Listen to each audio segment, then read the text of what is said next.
참는 게 미덕이라고 배웠잖아요. 생리통도 원래 참는 거라고 배우셨죠? 그러면 안 됩니다. 나만 이렇게 아픈 건 아니겠지? 다들 이 정도는 참는 거겠지? 라고 몇 년을 참아오셨다면 오늘 생각 완전히 바꿔야겠습니다. 생리통 어느 정도가 정상이고 언제 병원을 가야 되는지 완벽하게 알려드리겠습니다.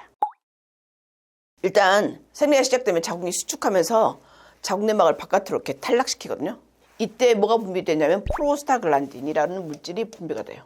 생리할 때 이렇게 자궁내막이 탈락하면서 나오는데 이때 분비돼 이렇게 자궁내막이 탈락하게 하는 물질이 프로스타글란딘이고 생리통 예방하는 약은 이것을 억제하는 약들이에요.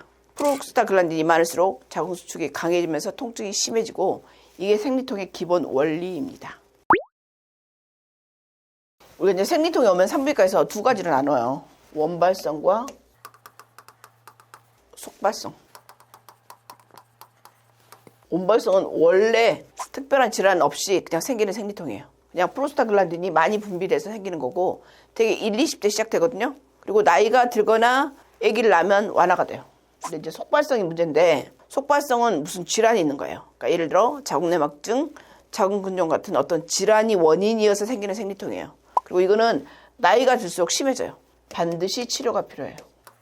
이거는 그냥 심하면 약물로 치료하면 되거든요. 산부인과에 와야 되는 이유가 이거거든요. 원인 없이 그냥 있다. 그러면 약국에서 생리통약 사 먹으면 돼요. 근데 생리통약을 계속 사 먹었는데 나중에 아기 낳을 때쯤 돼서 결혼해갖고 병원에 왔는데 그게 원발성이 아니라 속발성이었던 거예요. 자궁근종이 8cm, 9cm, 막 10cm가 돼 있어요. 아기 낳으려고 하는데 아기를 낳을 수가 없어.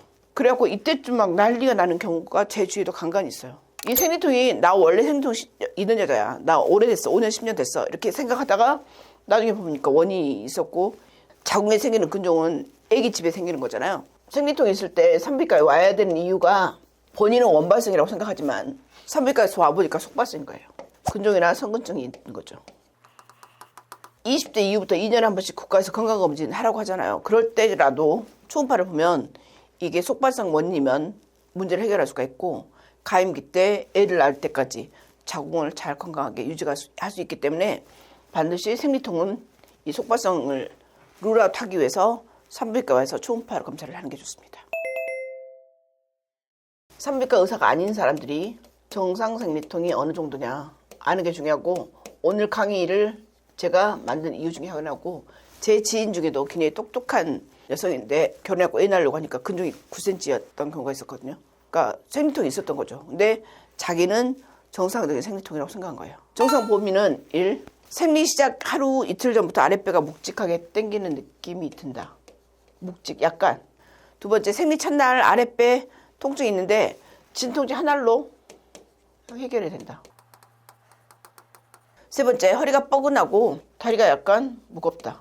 그 다음 네 번째 하루 이틀이면 통증이 사라진다. 이 정도 그리고 일상생활이 가능한 정도 진통제로 조절이 되는 정도 이것은 정상으로 일단 봐요. 일단 증상만 봤을 때 비정상 생리통은 진통제로 해결이 안 돼요. 가라앉잖아요. 누워서 움직이지도 못할 정도로 아파요. 생리통 때마다 점점 통증이 심해져요. 그리고 생리 기간이 아닌데도 골반이 뻐근하고 아파요. 그리고 성관계 통증도 있을 수 있어요. 성교통도 있을 수 있어요. 왜냐하면 자궁 안에 뭐가 혹이 있으니까. 그리고 배변할 때 항문 쪽으로 통증이 느껴지기도 해요. 항문통. 이건 이제 자궁내막증 증상인데 그다음에 구토나 실신까지 동반이 돼요. 하나라도 해당이 되면 산부인과에 방문해서 반드시 초음파를 보는 게 좋겠습니다. 단순히 아픈 것으로 끝나지 않는 게 문제죠. 그 자궁은 굉장히 중요한 기관이잖아요. 만약에 그거 원인이 자궁 내막증이었다. 그러면 방치하면 계속 조직이 계속 퍼져나가요. 그리고 난소 기능이 저하가 되고 난임으로 이어질 수 있고 자궁 근종의 원인이었다. 방치하면 크게 커져서 자궁 적출로 갈 수도 있고 그다음 생리량이 막 심해서 빈혈 때문에 쓰러져서 응급실 가는데 참으면 참을수록 혹이 커지기 때문에 치료가 어려운 상황에서 발견이 되죠. 그래서 절대 참으면 안 되고요. 가장 중요한 거는 조기 발견이에요. 암도 모든 질환도 생리통도 생리통의 원인도 다 조기 발견이 굉장히 중요합니다. 뭐 생리통 약을 먹으면 내성이 생겨서 먹으면 안 된다 이렇게 생각하는데 그렇진 않아요. 왜냐하면 생리통 약이 마약성 성분이 아니기 때문에 내성은 안 생기거든요. 생리통은 생리 나오기 한 서너 시간 전부터 아플 수 있어요. 그러니까 통증이 심해진 다음에 먹으면 너무 늦으니까 생리 직전 시작하자마자 먹는 게 좋아요. 그리고 프로스타글란딘 분비를 억제하는 것이 핵심이에요. 이제 그런 것들의 이부브로펜 계열이 생리통에 효과적인데 뭐 브루펜, 에드빌, 탁센 뭐 이런 약들 있잖아요. 위장이 약한 분은 식후에 먹는 것이 좋아요. 그렇지 않으면 속이 쓰리거든요.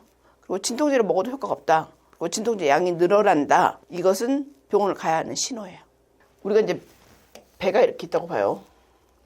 다리가 이렇게 있고 배꼽 있고 가슴 있다고 하면 자궁이 어디에 위치해 있을까요? 우리가 여기가 퓨비케어가 있고 여기가 이렇게 털이 있거든요. 자궁이 거의 이쯤에 있어요. 그러니까 배가 아프다고 이 허리 쪽에다가 해봤자 소용없어요. 약간 이 골반 아래 쪽에 있거든요. 핫팩을 한다, 온열패드를 한다 그러면 이 털이 있는데 이쪽 여기가 자국이 있어요. 여기다가 핫팩을 대는 게 좋겠죠.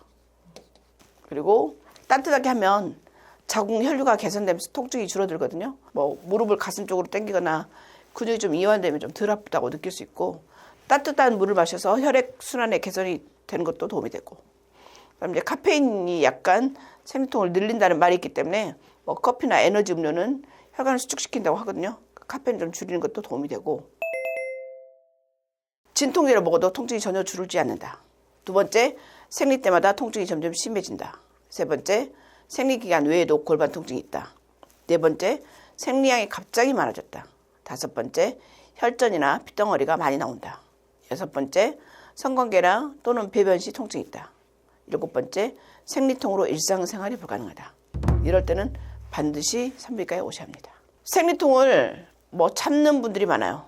참는 게 미덕이 아닙니다. 생리통이 심하다는 것은 내 몸이 나에게 보내는 중요한 신호입니다. 그 신호를 무시하지 마세요. 오늘 영상이 도움이 되셨다면 좋아요, 구독 부탁드립니다. You can do it.